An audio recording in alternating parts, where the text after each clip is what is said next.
सिङ्गो नेपाली कांग्रेस एक्लै रवि लामिछाने, सिङ्गो नेकपा एमाले एक्लै रवि लामिछाने, सिङ्गो मिडिया जगत एक्लै रवि लामिछाने। हिजो रवि लामिछानेलाई दोषी देखाएर आफ्ना ती काला करतुतहरू ढाकछोप गर्ने ती सांसदहरूले जसरी संसद घेराउ गरेका थिए त्यहाँ भ्रष्टाचारी भन्दा देशले अरू कोही देखेकै थिएन।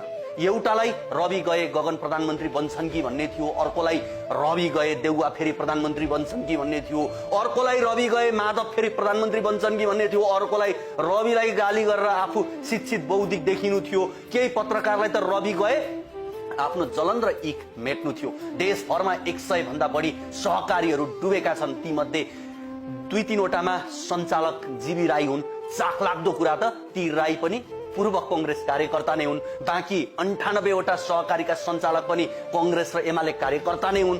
तथ्याङ्क एकातिर छ, तर मिडियाबाजीमा सबै दोष रविमाथि हालेर वास्तविक ठगहरूलाई उम्काउने प्रयास गरे। अपराधको चाङ यसरी तह भएर बसेको थियो कि जेनजीले एकै पटकमा सडकमा पछारिदिए। जस्तो करनी उस्तै भरनी। फेरि पनि भन्छु, रवि देशको पूर्व गृहमन्त्री हुन्, लुकेर छिपेर हिँडेका व्यक्ति होइनन्। तारिख दिएर रविलाई हिरासत मुक्त गर्दा हुन्छ, उनी दोषी होइनन्, भागेर कहीँ जाँदैनन्।